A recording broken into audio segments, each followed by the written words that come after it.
ذاتی طور پہ میں سمجھتا ہوں کہ ڈرون حملوں میں کوئی قباحت نہیں ہے۔ کس کو مار رہے ہیں؟ القاعدہ کے لوگ جو بیٹھے ہوئے ہیں، جب ان کے پاس انفارمیشن آتی ہے کہ ہیں تو ان کے اوپر حملہ کرتے ہیں۔ آپ کے بھی دشمن ہیں، آپ پاکستان میں سینکڑوں سوئسائڈ بامبنگز انہوں نے کروائی ہیں، اگر آپ نہیں مار سکے، آپ کا اتحادی مار دیتا ہے تو کوئی اس میں وہ نہیں۔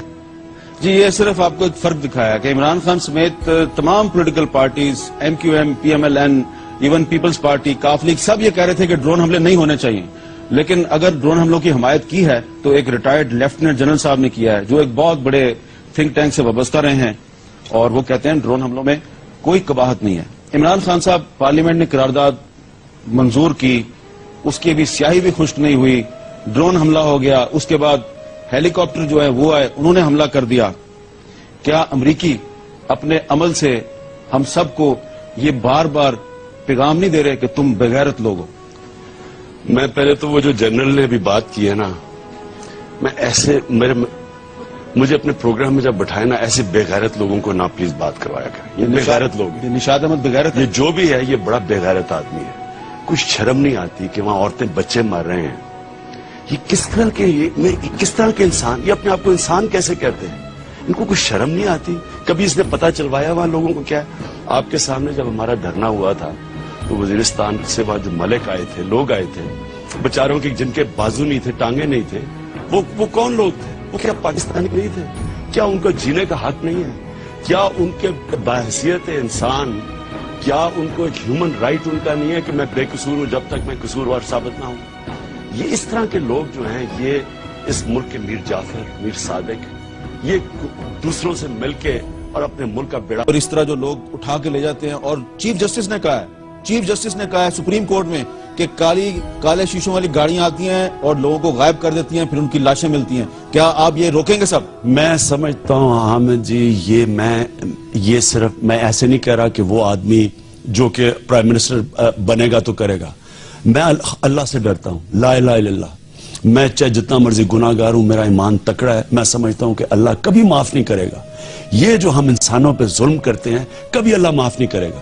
ظلم کو وہ نہیں معاف کرتا، نہ ظالم کو معاف کرتا ہے۔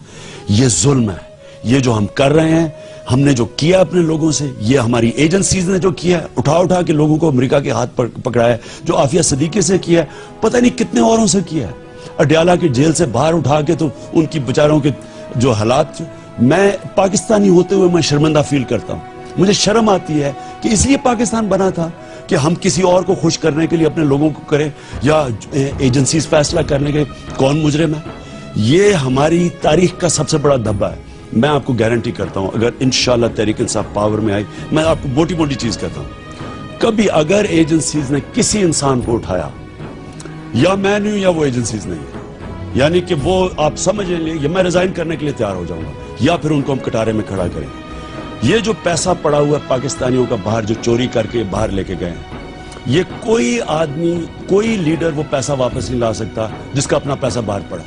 یہ میں آپ کو گارنٹی کرتا ہوں کہ اگر ہم اقتدار میں، یہ سارا پیسہ پاکستان آئے گا، کیونکہ دنیا کے قانون چینج ہو گئے ہیں۔ یہ آج چاہیں تو یہ سارے پیسے باہر منگوا سکتے ہیں، لیکن جس کا اپنا پیسہ باہر بڑھا ہے وہ کیسے پیسے لے کے آئے گا؟ میں آپ کو یہ گارنٹی کرتا ہوں کہ پاکستان کو انشاءاللہ اپنے پیر پہ کھڑا کروں گا۔ دیکھیں، آپ کی 8% tax G D P ratio ہے، ہندوستان کی 16% ہے۔ ہم 8 سے 16% اپنا ٹیکس اکٹھا کر لیں، پاکستان کو کوئی بھیک مانگنے کی، قرضے لینے کی، غلامی کرنے کی ضرورت نہیں ہے کہ نہیں جی ہمیں ایران عراق پائپ لائن دے دیں، جی ہمیں طالبان سے بات کرنے دیں۔ جی سارا یہ غلام ہے، یہ غلام اس لیے ہیں کہ یہ اپنے پیر پہ نہیں کھڑے. ان کا 1000 ارب روپے کا خسارہ ہے کیونکہ یہاں کرپشن اور ٹیکس کی چوری. جو ٹرانسپیرنسی انٹرنیشنل نے کہا 4 سالوں میں 8,500 ارب روپے کی چوری ٹیکس کی اور کرپشن ہوا. یہ آپ ختم کر لیں, ہم خوددار قوم بن سکتے ہیں. یہ عظیم قوم ہے. حامد, یہاں 50% ہماری آبادی 25 سال کی عمر سے کم ہے. آپ کو پتہ نہیں ہے کہ ہم صرف ان کے اوپر تھوڑا پیسہ لگا دیں, یہی قوم کو اٹھا لیں. کبھی دنیا کی تاریخ میں ایسے ہوا کہ آپ مہینے کی تنخواہ کسی ملک سے لے کے اپنی فوج سے اپنے لوگ مروائیں, اس کا دنیا کی تاریخ میں کوئی مثال نہیں. میں لعنت بھیجتا ہوں اگر اسی طرح ہی گزارا کرنا ہے کہ اپنے لوگوں کے خون کے اوپر آپ نے پیسہ بنانا ہے. میں لعنت بھیجتا ہوں ایسے پاور میں آنے کے لیے کہ وہاں واشنگٹن کے جا کے جوتے پالش کرو. اگر آپ نے ملک ٹھیک کرنا ہے, اصلاحات کریں, اپنے خرچے کم کریں, خود ٹیکس دیں, اپنا باہر سے پیسہ پاکستان لے کے آئیں. آپ کو یہ ثابت کر کے دکھاؤں گا کہ یہ ملک اتنا طاقتور ملک ہے. اس ملک کے لوگ اتنے ریزیلینٹ ہیں, ان میں وائبرنسی ہے. یہ لوگوں کو ان کے اوپر تو پہلے ریلائی کرو, بجائے بیکاریوں کی طرح بات بھیک مانگ کے اور اپنا ملک کا بیڑا غرق کرنا. یہ وار آن ٹیرر نے سب تحناز کر دیا پاکستان. اس میں ہم بٹتے جا رہے ہیں, تو فریگمنٹ ہو رہی ہے سوسائٹی. اس میں جب آپ آتے ہیں, آپ کی کیا شناخت ہے؟ مطلب آپ کو یہ نہیں کوئی کہتا کہ جی آپ پنجابی ہیں یا پٹھان ہیں. ایک مکس شناخت ہے. پوسٹ ایتھنک بھی لوگ کہتے ہیں, جبکہ سوسائٹی ایتھنسائز ہو رہی ہے. تو یہ ڈسکنیکٹ نہیں ہے کہ عمران خان کو نوبڈی کین سے کہ یہ کہاں کا ہے, اس کی شناخت کیا ہے؟ اصل مفاد یہی طاقت ہے ہماری. لیکن ہمیں یہ نہیں کوئی کہہ سکتا کہ آپ کسی صوبے کی پارٹی ہیں. ہمیں یہ بھی نہیں کہہ سکتا کہ آپ کوئی ایک انٹرسٹ گروپ ہے. مثلا یہاں تو ڈیوائیڈ ہو گیا نا, ANP مثلا پشتونوں کی ہو گئی. بلکہ پرسنلی آپ کے اوپر ہے, مطلب آپ کے ساتھ سارے پروونشل لوگ طرح کے لیڈر ہیں, بٹ عمران خان کی شناخت جو ہے وہ ان جو ٹریڈیشنل پیرامیٹر اس میں نہیں آتی. باقی تو ہے آپ کے پارٹی والے, آپ کی نہیں ہے. یہ اسٹرینتھ ہے یا ویکنس؟ نہیں, بہت بڑی طاقت ہے. کیونکہ دیکھیں آج پاکستانیوں کو اکٹھا کرنا ہے. ہم تتر بتر ہو گئے ہیں, ہمارے پارٹیز بھی ڈیوائیڈ ہو گئی ہیں, پارٹیز بھی لوکلائز ہو گئی ہیں. کوئی سینٹرل پنجاب کی رہ گئی ہے, پیپلز پارٹی کوشش کری ہے سدرن پنجاب میں, یہ صوبہ کا جو ڈرامہ ہے. MQM کراچی میں رہ گئی ہے, ANP پشتونوں میں. تو یہ اور پھر مولانا فضل الرحمان دین اسلام کے اوپر سیاست کر رہے ہیں. تو انہوں نے اپنی نیشز کر لی ہیں. میری ساری شروع سے کوشش یہ تھی کہ ایک پاکستان کی پالیٹکس ہے. لیکن اگر ہم کوئٹہ میں گئے نا, میں اپنا کہہ رہا ہوں, کوئٹہ ہمیں جانے کی ضرورت نہیں تھی. کوئٹہ کے پاس ساری بلوچستان میں فیصل آباد سے کم سیٹیں ہیں. تو ہمارے 2 بڑے اگر جلسے ہو گئے تھے تو اس صوبے میں جانا جدھر اتنے بڑے حالات ہیں, اتنی سیکیورٹی کا پرابلم ہے, وہاں 50-60 ہزار آدمیوں کے سامنے کھڑا ہونا اور ان پروٹیکٹڈ, یہ بہت بڑی رسک تھی.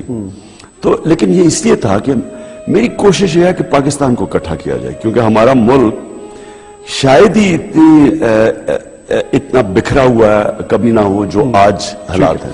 لیکن کئی لوگوں نے پوچھا ہے اور مجھے کہا گیا تھا کہ میں آپ سے ضرور پوچھوں, اگر آپ پاور میں آتے ہیں, ڈے 1 ہے, آپ آ کے اپنی کرسی پر بیٹھے ہیں, پہلا فیصلہ فرسٹ امیجیٹ سب سے پہلا فیصلہ تو ہوگا کہ سارے prime minister houses, president houses, governor houses, یہ ساروں کو ہم نے پبلک میں کنورٹ کرنا ہے. یہ پہلا فیصلہ ہوگا آپ کا فرسٹ. وہ اس لیے سمبولک ہے. قوم کو بتائیں گے کہ یہ ایک مقروض ملک ہے, لوگ غریب ہیں, لوگ بچارے کا خون پسینہ ایک کر کے ٹیکس دے رہے ہیں, اور ہم بادشاہ بن کے ان کے ٹیکس بولیں گے آ جاؤ اندر. نہیں, عوام آ جائے اندر. میں پھر سے کہہ رہا ہوں, بلڈوزر کھڑے ہوں گے لاہور. پہلے تو وہ لاہور کا گورنر ہاؤس پہ میری بڑی دیر سے نظر ہے. وہ اتنا خوبصورت وہ گراؤنڈ ہے اس کی, وہ ایک بادشاہ سلامت ایک بیٹھ کے غریب ملک میں جو انگریزوں نے غلاموں کے لیے بنایا. ایکچولی فزیکلی ڈوزر گرائے گا, ویسے دوبارے گرائیں گے ہم, اور وہ پبلک پارک بنے گی انشاءاللہ. اس کو لائبریری یا کوئی پبلک ایکیڈیمک انسٹیٹیوشن کوئی بھی پبلک کے بینیفٹ کے لیے,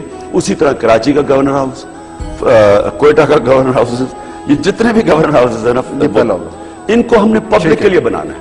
ٹھیک ہے. ہم نے عوام کو بتانا ہے کہ